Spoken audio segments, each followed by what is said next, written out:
Hello, I'm Kate Davis, and this is Humor in the C-Suite, a show about how leaders use humor to create an extraordinary work culture. Hi, everyone, and welcome to this week's episode of Humor in the C-Suite.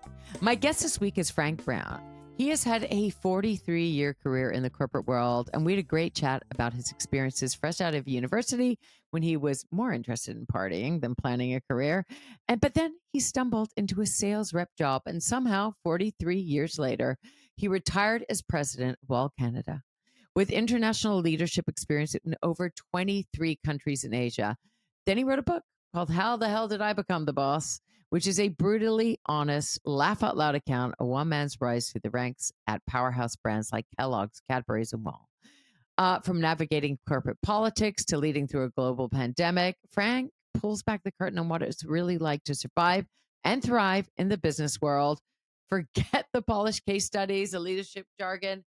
This business is most human, practical, gritty lessons in leadership, resilience, and people skills, all delivered with a sense of humor and a candid insight. I loved our conversation. You guys are going to love him too. Please welcome Frank Brown.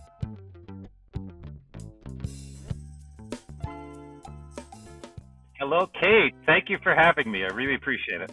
I love your story. I love your book. I can't wait for everyone to hear about it and just to share the raw honesty and just really taking everything from transactional to human. That's what I found. Honestly, I thought we would just start off by telling everyone your story, how you got to be. I know you're retired now, but just your sort of, how you got to be where you were and write the book and all that sort of stuff. Well, you got another half hour? No. Yes, I do. Let's do it. So I started out, I came out of university, and I went to university thinking I wanted to start a business career. And because my family and my in-laws, and they were all business people. My father-in-law was an executive at Robin Hood, and I thought, that sounds like a pretty good thing to do. So, because I really didn't have any idea, like work I didn't like at all. So they always said, find something you like. I Yeah. couldn't find anything I liked because I hate work. Always hated work. So what I ended up doing was going to university. I went to York and I took a 3-year economic degree because that was kind of the entry point for any kind of a sales job in the corporate environment. So I then followed my father-in-law's advice, who said, start with a good company, keep the job for 5 years because it looks good on a resume. And also you'll get good training in those first 5 years. And then you're a little more flexible about where you can go with your career after that. So I went to Kellogg's. It was actually Kellogg's Salada at the time. Salada was a tea company in Montreal that had merged with Kellogg Canada. So I started there and I stayed there for 5 years and 3 months exactly as a sales rep. I worked in the food service division in downtown Toronto, and that was boy, you talk about learning. Holy crap. Going through the dirtiest of kitchens and the dirtiest of warehouses and trying to sell jelly powder and tea and cereals and all that. Oh, it was not a lot of fun, but it was a great learning experience, Yeah. and I took a ton from that job. But what I did learn is that if I wanted a career as an executive, that I'm probably better to go to on the sales side to those who are selling to big retailers rather than selling to restaurants and hospitals and stuff like that. So I managed to get a really good position as a key account manager with Nielsen Cadbury, which was chocolate bars. So I ended up working there for 7 years, had all kinds of good promotions there, and did a lot of good things there. Got exposed to marketing, and so I had a very good 7 years there, where I was promoted, I think 4 or 5 times there. So it was a very nice career. I left there for one of the stupid reasons people leave companies, and that is that another company came along and gave me a lot more money.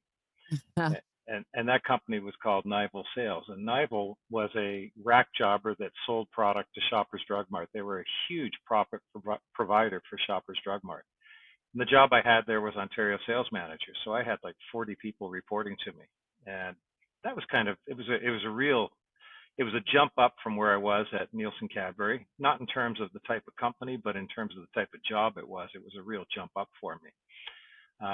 Stayed there for about a year and a half. And I found out later, the reason I was brought in there is I've never seen this before. I've never seen it since.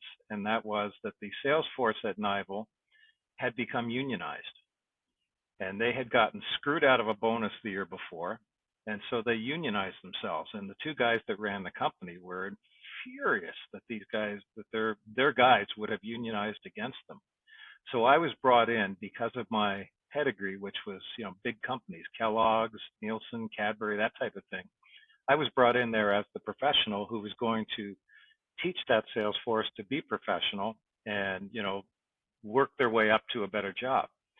But in reality, I was brought in there to weed out the union, the guys that were supportive of the union. And so we did. For 18 months, I did nothing but focus on people that were supporting the union. I mean, I was doing what I was paid to do. The owners wanted me to do this, so I did it. And we ended up, I say get rid of people, but it actually worked out well because nobody left unwillingly. They were all paid fairly, and they all agreed to the money that they were offered. So they took a lot of our owners' money to leave the company, so it worked out well for everybody. I got better people in there that weren't union types and were more professional types, and the company got rid of the people that they didn't want to have. So, and the people left quite happily going, yeah, I'll take this pocket full of money, which I'll probably never see an offer like that again in my life. So I'm out the door. So everybody was happy, but I got fired for the only time in my life. Once I got rid of the union, these were two entrepreneurs. They were used to running things themselves, and they didn't like a guy like me that was a little bit stronger in my character and didn't want to always do things the way they wanted, because at times, honestly, I thought I did know better. So we fought a little bit, and I ended up getting fired. So then I thought to myself, where do I go from here? Because there were certain aspects of the corporate world that I didn't like. So now bringing it back to humor in the C-suite, here's where humor comes in. I went to a sales call when I was at Cadbury. Now, Cadbury was owned at the time by Weston Foods, which also is a Loblaw company. And A&P at the time, which was one of Ontario's largest grocery chains. I don't know if you're old enough to remember that. You don't look like you are. Oh, but stop. but A&P was a huge retailer. And they decided at the time that we are not going to buy product from our competitors. So they kicked out every Weston food product that was carried at A&P. Wow. So I had to go, and one of my account responsibilities was A&P. So I had to go and try and get our product back into A&P. And I had a particular buyer there. She was a great lady, got along well with her, and I went to see her several times, and several times we built this relationship, and she really wanted my product in there, but she had internal things she had to work around, which was management supporting the edict that no Weston food product gets in. Long story short, which I've been very unsuccessful at keeping it short, we did end up getting our products back in. So after we got them back in, I went in and I had a boss. Occasionally when you're in sales, every sales guy knows somebody is going to want to work with you to make sure that you're doing your job properly. So I had a boss at the time that I, in hindsight, call Mr. Uptight, because he was very, very uptight. He was a young guy. He was GQ. I mean, he could have been on any magazine at GQ. Very good looking guy. $1,000 suits, and this is in the 80s. So $1,000 suits were something back then. Yeah. But Mr. Uptight. So we went to this sales call with this lady who had gotten us back into A&P, which is really, when I look back on my career, it's one of the best things I've ever done. How do you break through that kind of a wall? We did.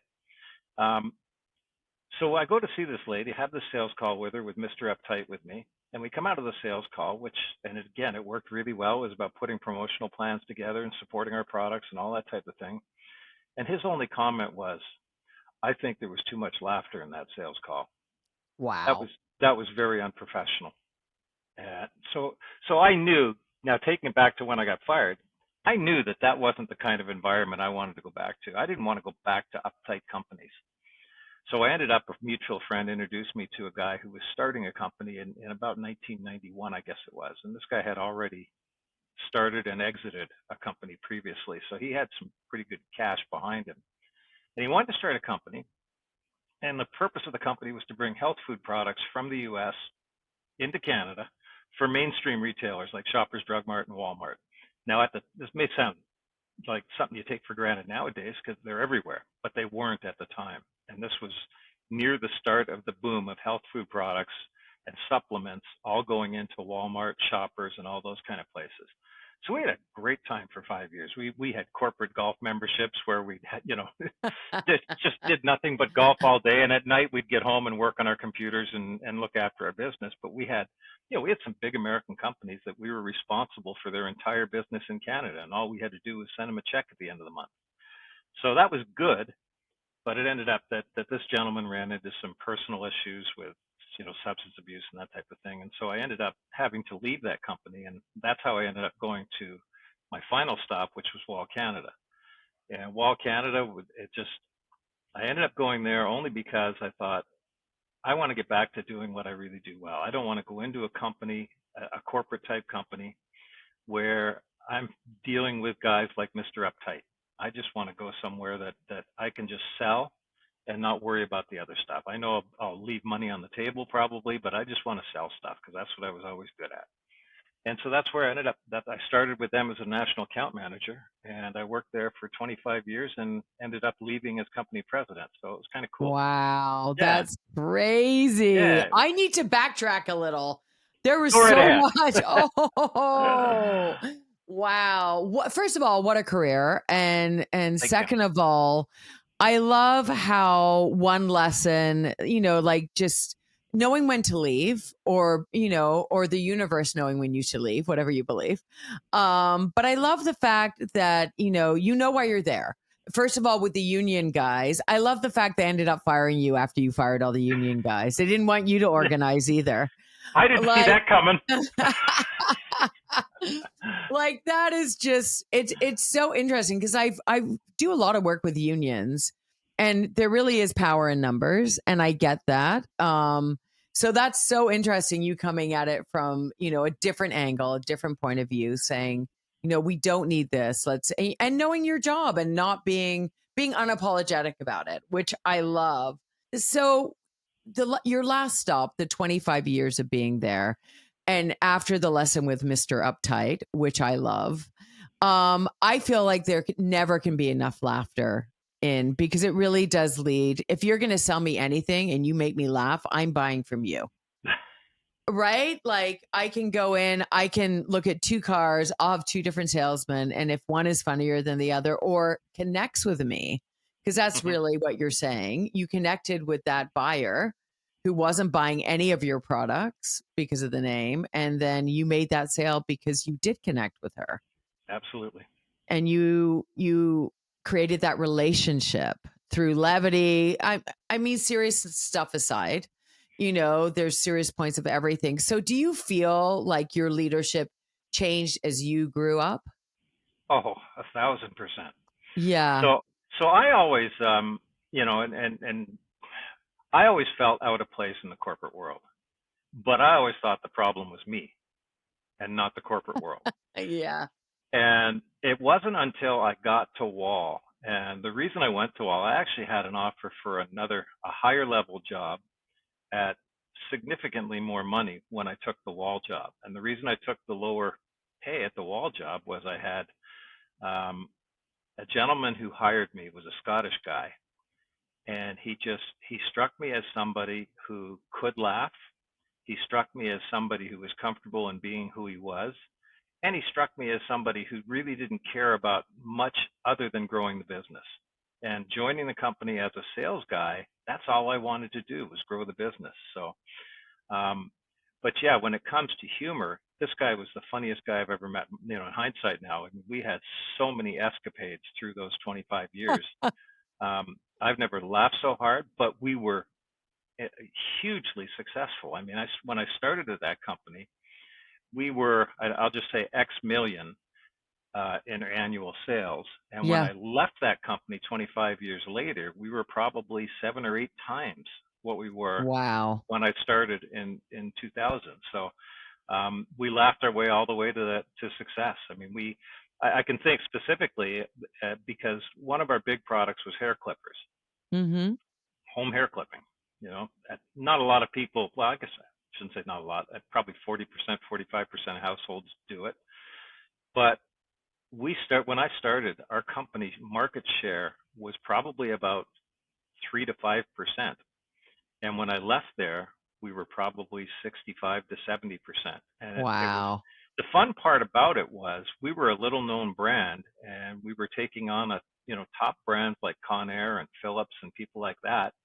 And we were able to do it. And we did it because we didn't take ourselves seriously. We did it because our customers loved dealing with us. Um, not to blow our own horn, but yeah, Yeah. we were a smaller company that kept things simple and just said, hey, we're going to do what the customer wants. If they want it in a green box, we'll put it in a green box as long as we always Yeah. kidded our marketing strategy. You can overcomplicate things, and I do hear a lot of people overcomplicate things. But we always kidded ourselves that our marketing strategy was get it on the shelf at Walmart. You Wow. know, That was you it. you put it on the shelf at Walmart, it'll sell. Yeah. And yes, you can do things a lot differently and a lot better, but yeah, that's the basics of it. If you get it into Walmart, you can worry about what color the box is going to be, or does it have a frill on the edge of it or whatever. So when you were dealing with everyone below you, so your boss is amazing. We'll just call him the Scottish man. Yeah, Um, as he would say it, Scott from Scotland, because he is Scott. Scott. That's his name. Okay. Okay, Scott. We'll have to have you on the show too. Yeah. So but when you were dealing with everyone working below you or with you, for you, how did you use humor in those situations? Was it the same? Was it different? Your leadership style with all those people?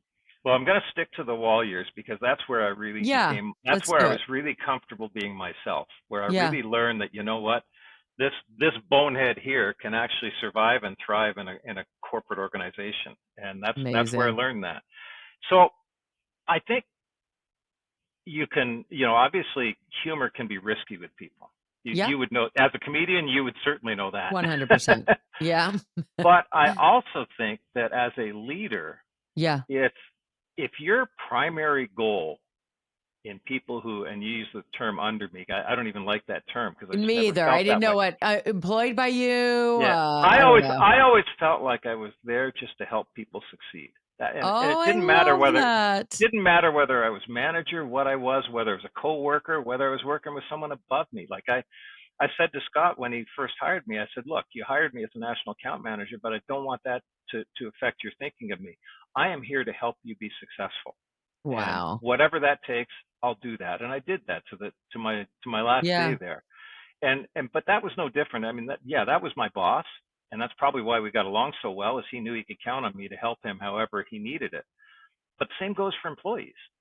If the employees know they can count on me to help them succeed, yeah. then now take it back to humor. That allows me to push it a lot further. Right. When people Yeah. know that I've got their back and I'm 100% behind them and I take them seriously and I respect them, God, we can have a lot of laughs. I I wish I worked for you right now. Hi, it's Kate. I can't believe you made it halfway through the show. Look, if you or anyone you know would like to be a guest on Humor in the C-Suite, I would love to have you. So email me, kate@katedavis.ca. Did you do anything to encourage team collaboration or anything like that? Them building up as it like their team unity? I think, yes, we did. I mean, we did things Yeah, like we did some of the more typical things like, golf tournaments and bowling right. and Christmas stuff Yeah, and all that kind of thing. But I think what's more important is just setting the tone of the conversation, whether it's in meetings, whether it's just impromptu meetings around a yeah, table in the office, where you just set the tone that it is okay to be yourself. It is okay to talk to people on a more casual basis. It's okay not to come in with $1,000 suit. I didn't give a damn what people were wearing unless there was a customer involved. That's different. If there's a yeah. customer involved, then it's different. But amongst ourselves, come in and do your job and have some fun, and we'll all be successful. So Did you find, because you were there for 25 years, that really changed with the younger people coming in and what they were looking for? yeah, I think you do have to read people well, because we had, as any company does nowadays, we are a lot more multicultural than we used to be. Yeah, And but that's only one aspect of it. I mean, when it comes to whether people take humor the right way or not, I think a more important aspect is how secure and how their self-esteem is. Because you get somebody with low self-esteem, then they're not as tolerant of maybe yeah. direct a jibe or whatever it might be. So Yeah. you have to understand that as well. And did you find when you guys were figuring out how to sell that the team collaboration sort of help with the productivity of it all? Oh, no doubt about it. I mean, Yeah. there's nobody that has all the answers. Now, No. I mean, to be honest, there were times where Scott and I would sit in our room and go, hey, that idea she had, that was a stupid idea. But, you know, but there were also times where that same person would have a great idea. So, Yeah, and you it's know, it's it's being able to be yourself to bring the good and the bad to you. that's right. You have to listen. And, I mean, just because somebody had, I mean, God knows how many stupid ideas I've had. So to say somebody had a stupid idea doesn't mean they're stupid at all. Yeah. I had probably more stupid ideas than anybody, and Scott would be the first one to tell you that. So, Yeah. Well, sometimes those stupid ideas become brilliant ideas. You never know, right? and other times they go right into the toilet And other where they times they belong. go. How do you, okay, so within your day-to-day life now, you've written this amazing book, How the Hell Did I Become the Boss? With all your stories and anecdotes. Did you find going back in time and thinking about that, you were like, yeah, like this is the way to lead. You can use humor in these situations. I wouldn't say that necessarily because what happened with the book is I retired in July of last year, and Okay. I love golfing. So I retired. August and September were great last year. I was quite frequently on the golf course. Winter came along, and I'm like, okay, what do I do now? Yeah. And so I started writing just for no reason other than I had time on my hands, and I thought I might as well use it well. And before I knew it, the things were just flowing out of me in terms of what the stories were and what I thought people would like to read. And Yeah. so I didn't start it with a particular bent towards, okay, here's a leadership manual. Yeah. It was more about, here are things that I think people would enjoy reading. Because I mean, yes, there's a lot of learning in there. And so it's more from the Yeah. perspective of, these things really helped me. And so I talk in a number of cases in the book, I talk about things and how I learned them. And like, for example, one of the things I used to do a lot of Asian travel. And I went down to breakfast one day in Asia, and I was reading the newspaper for the local Singapore newspaper. And it said the number one reason people leave their job. And so I thought, well, that's interesting. I wonder if it's money or, what is it? Bad boss, whatever. And the number one reason overwhelmingly that people leave their job is they don't feel respected. And so from that one little reading, the rest of my career, every time I had an interaction with somebody, I was thinking about it in several ways. Okay, what do they want? But how do I look at this through the lens of respect? Because that's really what drives a lot of these things. When you think of somebody looking for a raise, for example, if they want a $2,000 raise and they get their shorts in a knot over $2,000, it's not the money that gets their shorts in a knot, because the money nowadays with CRA taking as much as it does, it means nothing. The money's It's the nothing. respect. It's all about the respect. And so I started Yeah. looking at that in every interaction I had. I started looking at it and thinking to myself, okay, how do I give this person the respect that they're after? Yeah. And do you equate respect with feeling valued? Same 100%. sort of thing. Yeah, Yeah. 100%. Yeah. And did you find when you were within that leadership role, um like if you employed humor within those transactions, and I'm not talking about selling, I'm talking about the people that you were leading. Did you ever have like it just totally miss? And then you're just like, I got to really backstep here, or you You're a just always, comedian. You're a comedian, right? oh yeah, I've had Do, so many do your misses, jokes buddy. ever bomb? Oh yeah, are you kidding me? You kidding me? But the funny thing is that I may have had jokes that bomb, but I always thought they were funny. Yeah, So, there you go. I'm like, I always think they're funny in my bathroom. And then so I'm like, go yeah. try them. And I was like, oh, that was not good at It's all. hard to say. I can't really recall of one instance where I felt, oh shit, I Yeah, shouldn't yeah. have. It was more like there were many times where I thought, oh, that was inappropriate. I shouldn't have said that. Right. Less than, oh, that wasn't funny. Yeah. Funny I didn't have a problem with. Appropriateness I did. So Well, and especially coming like, you know what? Like, honestly, not even like I feel the same way because, growing up in the 80s and, being in the 90s, it's very different now. Like, I've had to change a lot of jokes that I used to do and I can't do anymore. Whether, I have like a life insurance joke that, ends with, my husband taking it for the team. So I'm like, I can't do that joke anymore. It just, and it used to just kill. And I'm like, yeah. no. So I get that. Like things have changed. And it is hard to gauge the appropriateness, the situation, but it comes down to know your audience for And sure. and as I said earlier, for me, it was more about the more equity you build up in people by supporting them, the I more love that. the less Yes. you have to worry about. Even if you do go a little too far with a remark or something, Yeah. people are very forgiving if they know that you're one of them. You're on their side. Yes, absolutely. It's And all about connection. yeah. It really is. And humor really does bring us all, it really is a great way to connect. And people remember it way more than they'll remember that meeting that was dry. And, they're going to remember the laughs that you had together.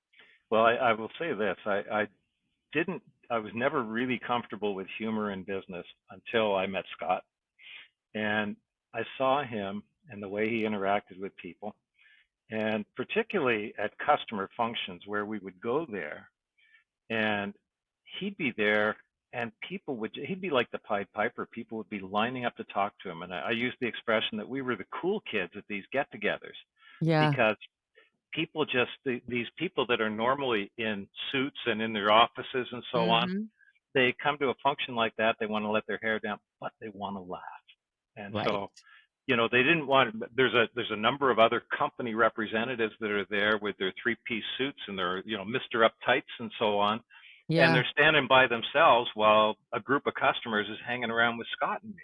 And we're Right. laughing our asses off over Yeah. stuff. Yeah, building up the equity, So yeah, building up those relationships, which is what it's all about.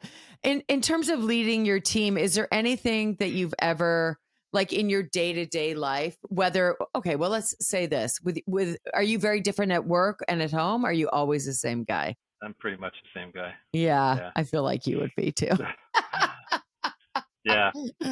I'm not a very good faker, so I just am who I am. Yeah. Oh, and that, you know what? I think I like that more. So, yeah. And when you were writing the book and it was just flowing out of you, did you realize how much humor, like I love the, even your last post on LinkedIn. So, the jargon, think outside the box, shift your paradigm, reinvent the wheel. You're like, can you just talk normally? Yeah, Like, exactly.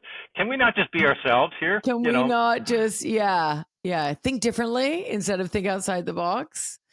So, You know what? Some of the stories in the book, I I'd be stupid if I didn't realize how funny they were. So yeah, yeah, and so I introduced the book by saying, look, I'm gonna almost like the way we started this interview, where the first thing I'm gonna do is tell you about my career. This is how I progressed, and so that's where I went. From then on, it's all hell breaks loose. I'm going to talk to you about lessons I learned. I'm going to talk yeah. to you about stories I experienced, and just because I'm not an overly organized person. God, my wife will be killing herself if she hears me say that. That's the understatement of the year, that I am not an overly organized person.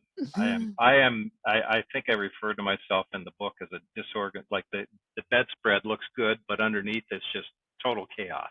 Total And chaos. that's I like that's that. that's kind of me. So Oh, um yeah.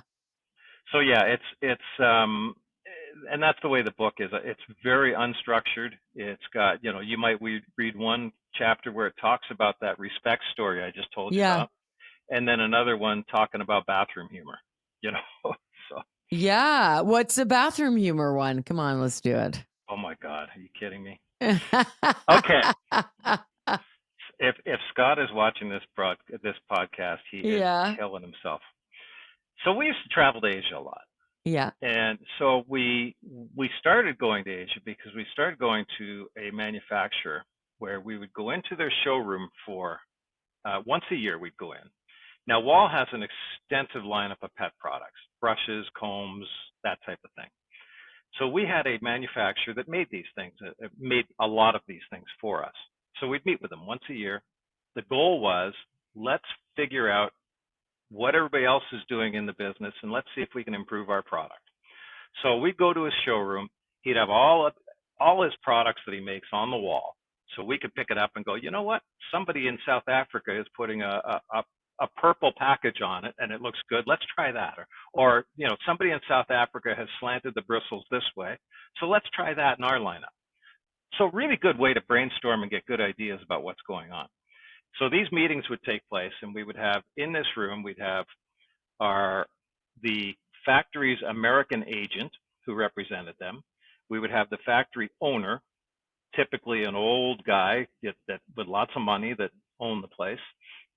And then he would have his assistants, 4 or 5, usually smaller girls, because business is a little different over there in that it's still more male boss, female assistant type thing. And there was tons of these female assistants in this factory.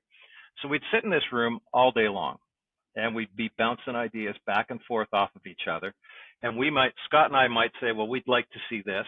And the owner would say, well, yeah, I think that's a good idea. They're having success with it over here. And so what he would do is hand one off to the assistant and say, why don't you see if you can get us one that looks like that? And she'd run off and amazingly, within 10 minutes, she'd be back and here's what it looks like. And we'd go, okay, that's great. We'll take it.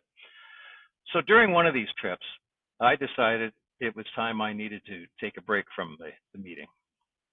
And so I go off to the bathroom and I do my business. Now, you have to know the Asian diet can sometimes mess with you a little bit.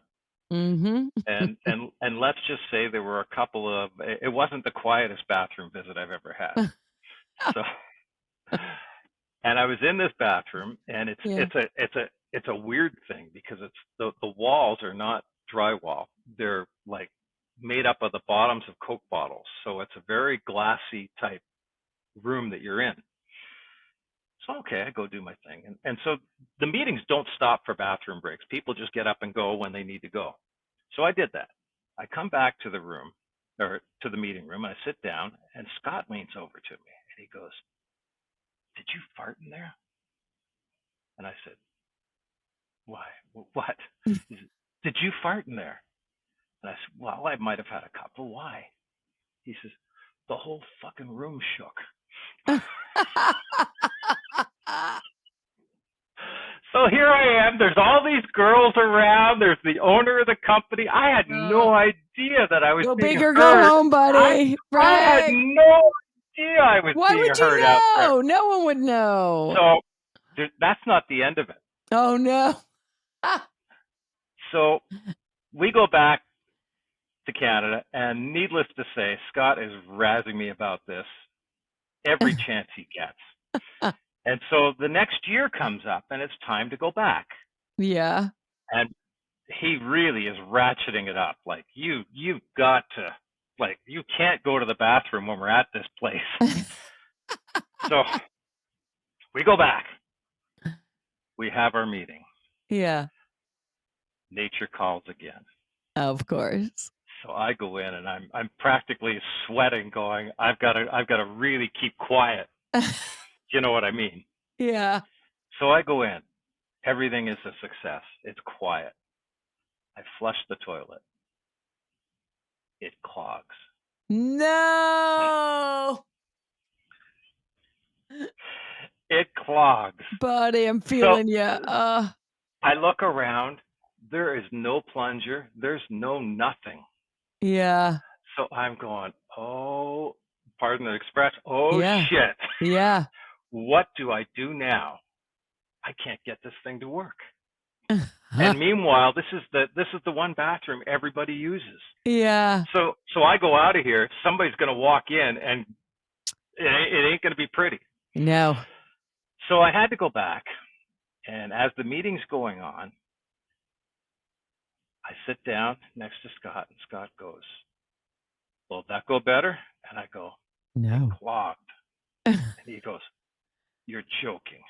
And I go, "No, I'm not joking. It clogged." And he goes, "Oh my God." And he's just about falling off his chair. He's laughing so hard. So I go back and I had to go and tell the owner of the company.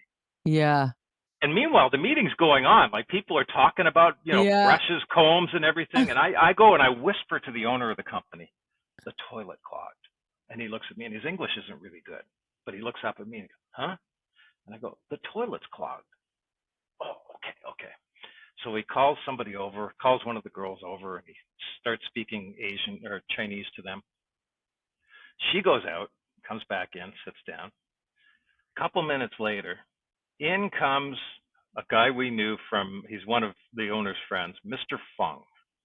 Mr. Fung comes walking into the room, and he's got bedroom slippers on that are half on his feet and half off, and he's shuffling across the floor. And he's got one of these mops or buckets on wheels with a mop in it, and he goes shuffling across. Meanwhile, our meeting's going on, and meanwhile, Scott and I are trying to keep a straight face watching this.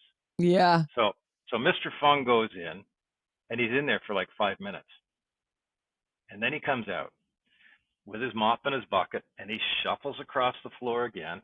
And we're thinking, okay, he's fixed the problem. Well, no. 2 minutes later, he comes back in, shuffling across. Doesn't have his mop and bucket this time, but he shuffles across the floor. He's got something in his hand, and we see him put something on the door, and all you can see is it says "out of order." Oh. So meanwhile, You're I a mean, menace. You're a we menace. we never got through the rest of the day without. I mean, No. we No. laughed so much that day. Shits and giggles, baby. Oh Shits and God. giggles. Did you Yeah. find when you were using humor, because you were traveling so much to Asia, the humor changed a lot? Yes. When you were, and how did you use humor when you were there with a different culture? Well, usually it was between Scott and myself, and Yeah. because between his accent and their lack of speaking English well, Right. we were able to make jokes right in front of their face. So, Right. Oh gosh. and so yeah, I must admit, we were like two little kids a lot of the time, just Yeah. making jokes. But yeah, I mean, when it came time to do business, we got serious, and Yeah. we were very driven. And we were very conscious of the fact that we needed to make use of the company time because the company was spending money to Right. have us there. So, Yeah. but yeah, it doesn't mean you can't do it without having fun. Yeah. I won't say that we ran into anybody over there like an Asian business person that had quite the sense of humor we've got. Right. Um, they're more. I think they're more focused on business. Now, Yeah. having said that, one of the things that really surprised us going over there was when we started going over there in the early 2000s, and everybody we ran into, it seemed that their ambition or the way they felt that we needed to be treated was to take us out and get us drunk. That was Okay. that was what they wanted to do, Yeah. and I think they felt that people from North America didn't have a good time unless they were getting drunk, and that wasn't Yeah. me and it wasn't Scott. I mean, we both have had plenty of booze in our time and can handle our booze, but Yeah. getting drunk might have been something I enjoyed when I was 20 or 25 years old, but certainly not at this age. No. Oh God, no. No. That ship has sailed. Yes. Uh, okay. So what benefits have you personally experienced by having your career full of humor? As I say, the first part of my career probably wasn't a benefit because Yeah. I kept feeling like I was a fish out of water. And it Yeah. wasn't till I came to Wahl and met Scott, and he showed me that, you know what, you can really be successful and have fun while you're at it. Yeah. So that's the part that I would say is the biggest benefit is, I really struggled with, because people say you need to be passionate about your work, you need to enjoy your work, and if you're not enjoying it and you're not passionate about it, then Right. find something else to do. And I couldn't find anything else to do, and I wasn't enjoying working for bigger companies that were, uptight about things. And maybe some Yeah. of it was me telling myself, but I think a lot of it was the companies I was with that you just didn't humor wasn't a thing back then. Yeah. And I think as one of the things the younger generation has brought nowadays is that it is a little more okay to be yourself. Yeah. And so once I learned to be myself, and once I learned that there was nothing wrong with me, I had a blast. I had an Yeah. absolute blast. That is great advice, especially for, people just starting their leadership roles and really, and a lot of startups and young tech guys. I think it's so important for them to hear that. Yeah, to me, I think there's nothing more important for a leader than to talk to the people who they're working with. And as I said earlier, do everything you can to help them succeed. That's all. I mean, Yeah. there's so many people that write complicated stuff on leadership, and half of it I don't even understand. It's just, Yeah. you know what? Help people be successful. Help them when somebody has a problem. Help them figure it out. Yes. Perfect. Now, we've already had a couple of funny stories. Is there one you wanted to share? Because I always like to end the episode of the funniest thing that's ever happened to you. Okay, I'm going to share one more. Okay, I love it. Okay. But yes. I'm going to put this is not to say that everything I do includes bathroom humor, but this one does too. But this one does too. So we had a gentleman working with us, and he was a national account manager, and I was vice president at the time, and Scott was president. Yeah. And this guy was a tremendous guy. He came to us because he had been independently employed, and he ran into some financial difficulties, but he was a great salesperson. And so this was back in the days when him and I were both BlackBerry users. But he had a very unique way of typing into his BlackBerry. He would stop and he would do this, he'd two-thumb it rather than, and he'd literally stop what he was doing and two-thumb it. And he was married to this thing. And so when we hired him, Scott and I both thought, this is kind of a little bit of an odd dude. Like he does everything on his BlackBerry. And I said to Scott one day, I said, he probably schedules his shits in there. And so we had a laugh over that.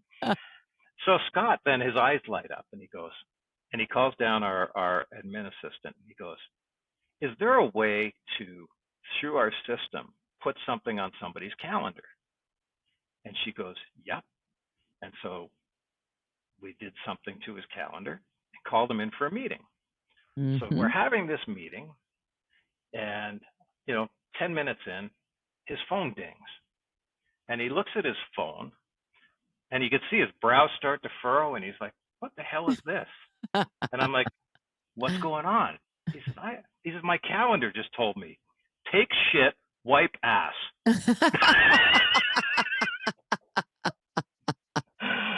So, needless to say, we had a good laugh over that. Yeah. But yeah, there's a lot more funny stuff that wasn't all bathroom humor.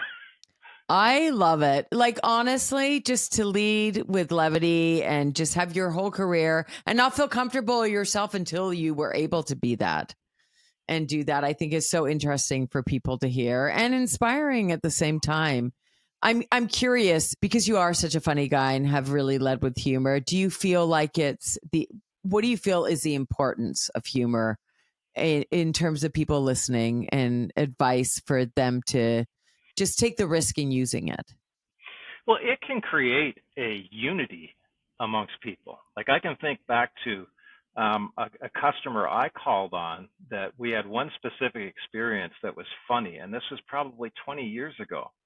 Yeah. And if I see him today, that's almost the first thing out of our mouths is, you remember that time? Yes. And so that's really a role of humor in my life, as it unites. I love that. Thank you so much for being a guest on Humor in the C-Suites, Frank. Go get Frank Brown's book. It's called How the Hell Did I Become the Boss? And having heard me, you probably wonder that yourself. Just in closing, I'll say, in the book, as I said, it took me a while to discover that humor was a kind of a secret sauce or a key ingredient to success. And when I retired, I started looking into it. That's how I came on to you. I thought, there's a whole lot of people talking about this, and there never used to be. And now there's a whole industry based on humor as a real superpower in career growth. Yeah, so, 100%. Thank you so much. Thank you, Kate. Nice meeting you. Nice meeting you.